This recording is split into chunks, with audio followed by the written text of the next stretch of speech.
lot of time scales, and a lot of abilities. So, and I already talked a little bit about the ways in which mapping can facilitate organizing questions, but I'm going to just show a couple more examples from that map. One thing that I think is really neat is that mapping takes one geographic space and locates things on that geographical space in different layers. And so in a map, you can have things that you wouldn't normally associate with each other, but that are associated with the same place. And on the space of the map, they become both visible and in conversation with each other. And then you as a movement, have to figure out how to put those things in conversation with each other.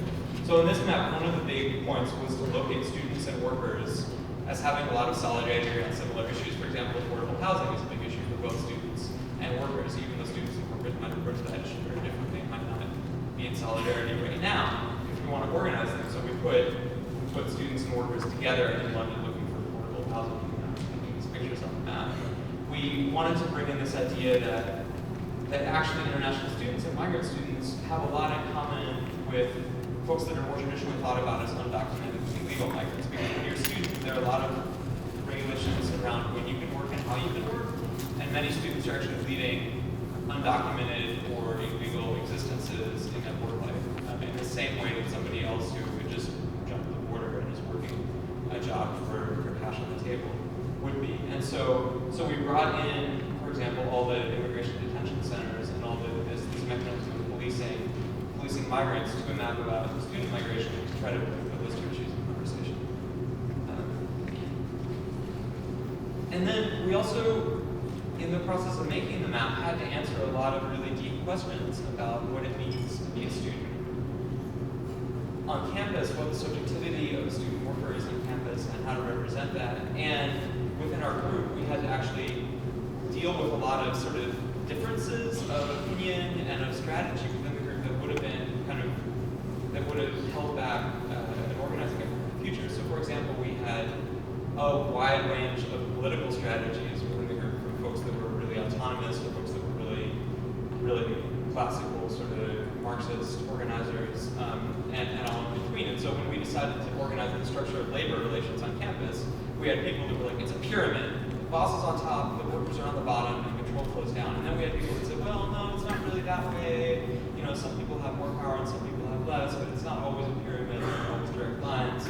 And we had to actually figure that out in order to produce a map. And if we hadn't figured that out, at some point it would have come up if we hadn't come to some kind of consensus around that. So we produced this map of the subjective experiences of different folks in different work positions on campus, all the way down from the chancellor, to security guards, to graduate students, professors. And the idea is that there are all these daily interactions that sort of produce a network of power on campus where certain folks have power over other folks, but it's not necessarily hierarchical. And so we tried to look at sort of everybody here sort of thinking about the ways in which their position within that network is oppressive to them, but then they're also sort of issuing commands or in conversation with other folks in the network producing that. And that made people in our group think a lot about what it meant to be a graduate student, in particular because these were all cultural studies graduate students in a very liberal department, and they were like, oh, it's all great, you know, we want to organize and change the world. But then we got to mapping the head of their department, and there was a big fight about whether to put their salary there, you know, because it's a lot of money. Even though it's a really liberal department, it's a lot of money, and there was no transparency in the department about it. Nobody knew the salary. We had to dig to find it out. And so immediately we got in all these conversations about, well, wait, you think y'all are in this really great place, but actually the dynamics are exactly the same as they are in any other sort of workplace situation. So just again, the graphic representation there motivated these organizing conversations, and the research process then also became part of organizing. And lastly, maps travel. And of course, Daniel and I are here today because maps travel.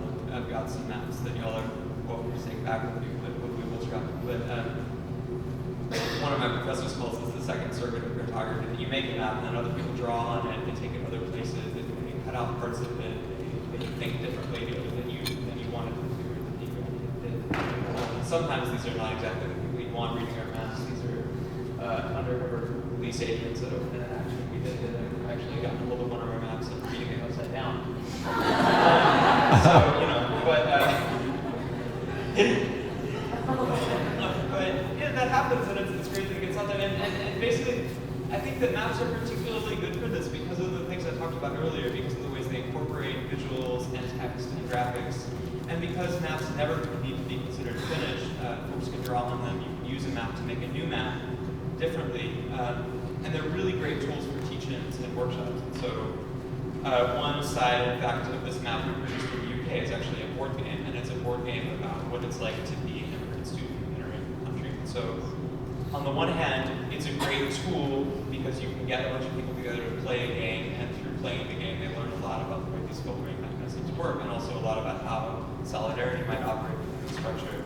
But also, the process of doing the research for the game meant that we had to actually learn a lot. Even though everybody making was an immigrant student, a lot of folks didn't actually know all the technical details of how the system worked, and so we had to do a lot of research that was then really useful, or at least potentially useful, strategic research to exactly how much money does it take to get what you said, exactly what are the requirements, things like that.